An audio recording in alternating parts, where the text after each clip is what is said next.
Hi guys. आज हम लोग पढ़ेंगे इन्वायरमेंट। उससे पहले मैंने आपके सामने एक क्वेश्चन रखा है, आप इसका आंसर मुझे कमेंट बॉक्स में दीजिएगा।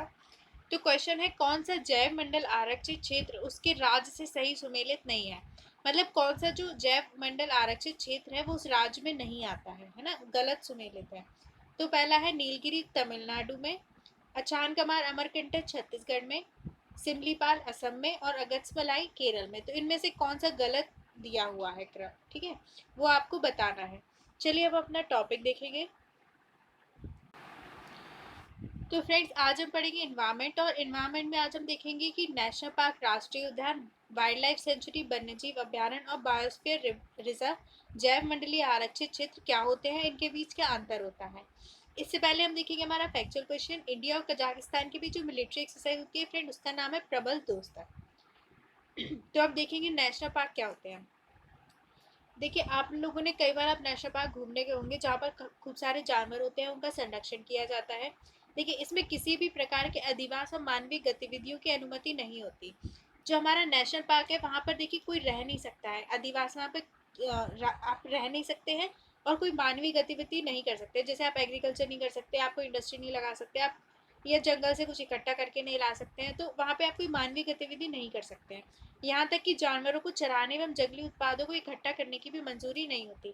अगर आप सोचिए कि आप नेशनल पार्क में अपने जानवरों को चराने चले जाएं या वहाँ से जंगली उत्पाद ले आए, जैसे लकड़ी वगैरह है ना, कोई फल, तो आप नहीं ला सकते। इसकी मंजूरी आपको नेशनल पार्क में नहीं होती है।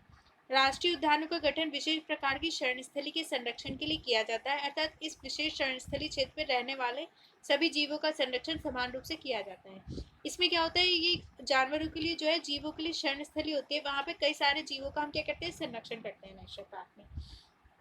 अब देखिए फ्रेंड्स, वन्यजीव अभ्यारण्य, वाइल्ड लाइफ सेंचुरी, जानवरों को चराने या लकड़ी आदि इकट्ठा करने की अनुमति तो होती है, परंतु कुछ अपवाद के साथ। मैंने आपको बताया नेशनल पार्क में क्या होता है कि आपको मानवीय गतिविधियों की अनुमति नहीं होती। जो हमारा नेशनल पार्क में आप उसमें जानवर चराने या लकड़ी इकट्ठा करने नहीं जा सकते। लेकिन जो हमारा वाइल्ड लाइफ सेंचुरी है वहाँ आप जा सकते हैं, कुछ अपवाद होते हैं लेकिन इसके। देखिए फ्रेंड्स, परंतु कुछ अपवादों को छोड़कर मनुष्य का बसना प्रतिबंधित है। अब देखिए, जैसे कोई ट्राइब है ना, जनजाति है, वो उधर ही बिल्कुल उसी जगह पे ही रहती है बिल्कुल, है ना, तो उनको रहने देंगे तो। लेकिन ज्यादातर मनुष्य का बसना समानता प्रतिबंधित होता है। तो यहाँ पर क्या है, वाइल्ड लाइफ सेंचुरी में अनुमति होती है जानवरों को चराने, या आप कुछ लकड़ी वगैरह इकट्ठा कर सकते हैं यहाँ से।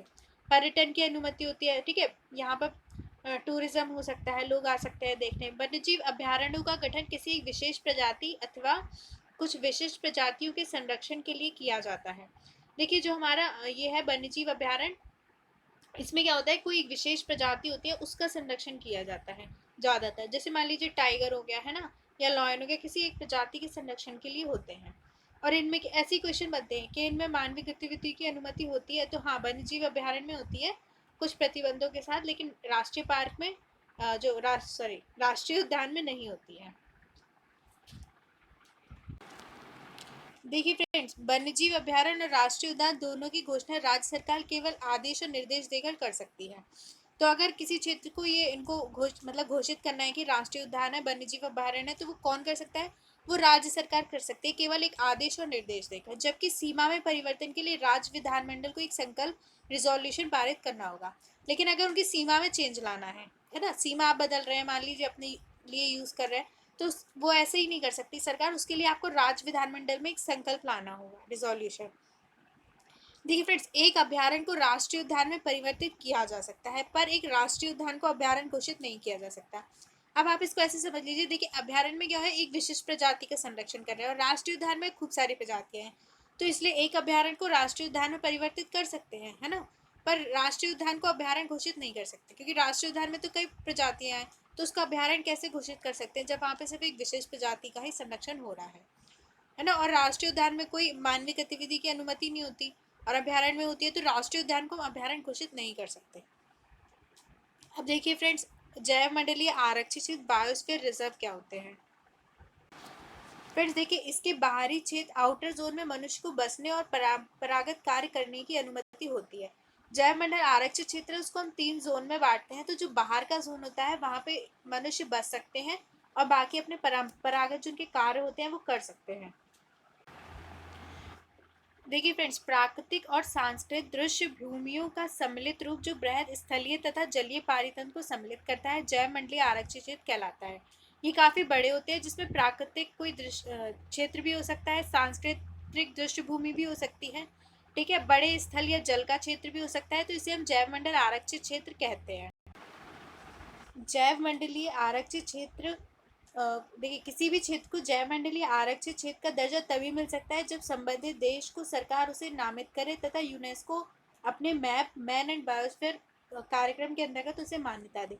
लेकिन कैसे पता चलेगा जैव मंडलीय आरक्षित क्षेत्र है? या तो उस देश की जो सरकार है वो उसको बोले कि ये है ये वाला क्षेत्र, या फिर यूनेस्को अपने मैप कार्यक्रम है मैन एंड बायोस्फीयर प्रोग्राम, उसके अंतर्गत उसे मान्यता दे दे, तो वो कहलाता है बायोस्फीयर रिजर्व, ठीक है, क्षेत्र। हालांकि जैव मंडलीय आरक्षित क्षेत्र उसी देश के क्षेत्राधिकार में होते हैं जहाँ वे अवस्थित होते हैं। अगर यूनेस्को ने उसे बोल दिया कि वो मतलब मैन एंड बायोस्फीयर प्रोग्राम में आता है, तो वो यूनेस्को का नहीं हो जाता, वो उसी क्षेत्र उसी देश का रहता है जिस देश में वो होता है क्षेत्र। एक जैव मंडलीय आरक्षित क्षेत्र में एक या एक से अधिक राष्ट्रीय उद्यान और वन्यजीव अभ्यारण्य भी हो सकते हैं। देखिए, जो जैव मंडलीय आरक्षित क्षेत्र होगा वहाँ पे एक से ज़्यादा नेशनल पार्क या वाइल्ड लाइफ सेंचुरी वन्यजीव अभ्यारण्य हो सकते हैं और मिल जाएंगे, ठीक है। और जैव मंडलीय आरक्षित क्षेत्र जो फ्रेंड्स होते हैं उनको हम 3 भागों में बांटते हैं, ये आपस में इंटररिलेटेड क्षेत्र होते हैं। देखिए कैसे बांटते हैं इन्हें हम। देखिए फ्रेंड्स, बीच का जो क्षेत्र होता है ना, उनको 3 भागों में बांटते हैं बायोस्फीयर रिजर्व को। बीच का होता है कोर जोन, इसके बाद आता है बफर जोन, ठीक है, और उसके बाद आता है ट्रांजिशन जोन। तो ये कैसे कार्य करते हैं ये देखते हैं। देखिए, जो कोर क्षेत्र होता है ना, केंद्रीय क्षेत्र कोर जोन, स्थानिक एंडेमिक प्रजातियों और प्रजाति विविधता से भरपूर क्षेत्र जहाँ मानवीय गतिविधियां प्रतिबंधित रहती हैं, केंद्रीय क्षेत्र कहलाता है। कोर जोन जो होगा वो बीच का क्षेत्र होता है फ्रेंड्स, जहाँ पर क्या होता है, बहुत सारी प्रजातियां मिल जाएंगी या उनकी बायोडाइवर्सिटी बहुत ज़्यादा होती है, तो वहाँ पर कोई मानवीय गतिविधि सारी प्रतिबंधित रहती है, आप वहाँ कोई कार्य नहीं कर सकते। केंद्रीय क्षेत्र राष्ट्रीय उद्यान भी हो सकता है। जो कोर जोन है वो क्या है, नेशनल पार्क भी हो सकता है, या वन्यजीव अभ्यारण्य का कुछ आरक्षित भाग भी है ना, दोनों का क्षेत्र भी हो सकता है। केंद्रीय क्षेत्र में विनाशरहित अनुसंधान कार्य आदि हो सकते हैं। जो कोर जोन होता है वहाँ पर रिसर्च हो सकती है, लेकिन उस रिसर्च से कोई डैमेज नहीं पहुंचना चाहिए। इसके बाद देखिए बफर क्षेत्र क्या होता है।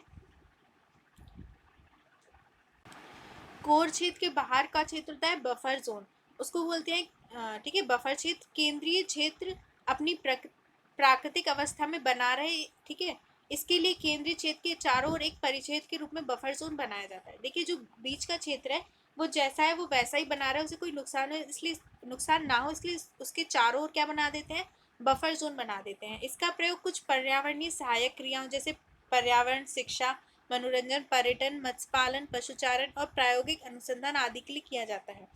जो बीच का क्षेत्र होगा उसको कोई नुकसान ना पहुंचे कोर जोन को, इसलिए बफर जोन बना देते हैं उसके चारों तरफ, जिसमें हम कुछ कुछ कार्य कर सकते हैं, जैसे टूरिज्म हो सकता है, मनोरंजन के लिए जा सकते हैं, मत्स्य पालन है ना, मछली पकड़ने, मतलब पशु को चराने, या फिर हम रिसर्च करने के लिए उधर जा सकते हैं। देखिए फ्रेंड्स, बफर जोन के बाहर होता है संक्रमण क्षेत्र, ट्रांजिशन जोन, ठीक है।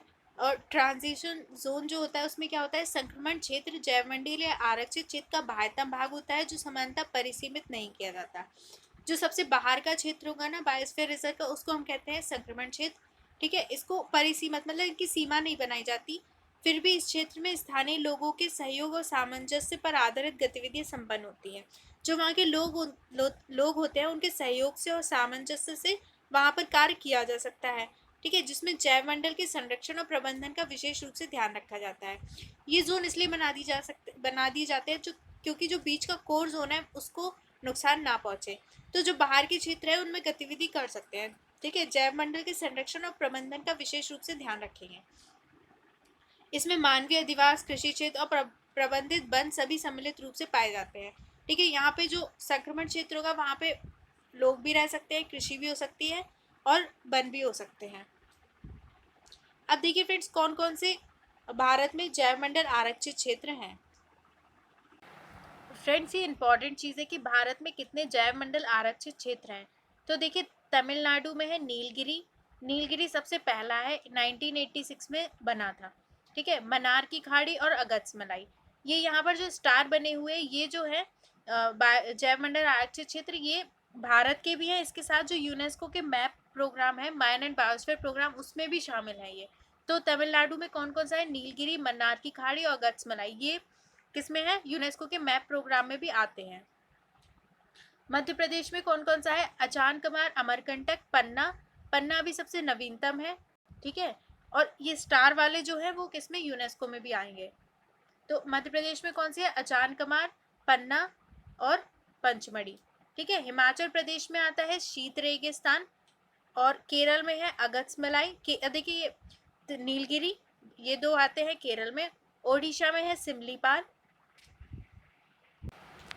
आंध्र प्रदेश में है शेषाचलम पहाड़ियाँ, असम में है मानस डिब्रू सेखोवा जो सबसे छोटा है, ठीक है, डिब्रू सेखोवा। जिनमें स्टार बना है वो यूनेस्को के मैप प्रोग्राम में भी है, मैन एंड बायोस्फीयर प्रोग्राम में। फ्रेंड्स इनको आपको याद करना है बहुत अच्छे से, ये बहुत इंपॉर्टेंट है। पश्चिम बंगाल में है सुंदरबन, गुजरात में आता है कच्छ जो सबसे बड़ा है, उत्तराखंड में आता है नंदा देवी, मेघालय में है नोक्रेक, अंडमान निकोबार में है ग्रेट निकोबार, ठीक है। जो रेड से है वो राज्य है, और जो ब्लैक से है वो बायोस्फीयर रिजर्व है। तो अरुणाचल प्रदेश में है दिहांग दिबांग, ठीक है। सिक्किम में आता है कंचनजंगा। तो फ्रेंड्स देखिए, और बहुत सारे नेशनल पार्क और वाइल्ड लाइफ सेंचुरी बहुत ज़्यादा हैं, तो इसलिए मैंने यहाँ लिखे नहीं है। आप अगर गूगल से भी निकालेंगे तो आपको इनकी लिस्ट आ जाएगी, उसमें से जो इम्पोर्टेंट है, जो न्यूज़ में है फ्रेंड्स, आपको वो याद रखने हैं। बिल्कुल बहुत सारे तो आप याद नहीं रख पाएंगे ऑब्वियसली। तो जो इम्पोर्टेंट है नेशनल पार्क और जो वाइल्ड लाइफ सेंचुरी इम्पोर्टेंट है और जो न्यूज़ में है, उनको आपको एग्जाम के लिए बहुत अच्छे से कर लेना है। तो देखिए, यूनेस्को के मैन एंड बायोस्फीयर रिजर्व कार्यक्रम के तहत जयमंडल रिजर्व की विश्व तंत्र सूची में शामिल किया गया। इधर ये बताया कि स्टार जिन पे बना है उनको हमने मैप कार्यक्रम में शामिल किया है। अब देखिए फ्रेंड्स, जो कुछ है हमारे बायोस्फीयर रिजर्व वो एक से ज़्यादा स्टेट में फैले हुए हैं। जैसे अचान कमार अमरकंटक जो है वो मध्य प्रदेश और छत्तीसगढ़ में आता है ना। नीलगिरी तमिलनाडु, केरल और कर्नाटक में आता है। 3 स्टेट में आता है नीलगिरी, तमिलनाडु, केरल और कर्नाटक। और गत्समलाई जो है वो हमारा तमिलनाडु और केरल में आता है। तो ये जो 3 बायोस्फीयर रिजर्व है वो एक से ज़्यादा स्टेट में आते हैं। तो आप इनको काफ़ी अच्छे से याद कर लीजिएगा। एंड कोई अगर आपको कोई डाउट हो तो आप मुझसे पूछ सकते हैं। Thank you.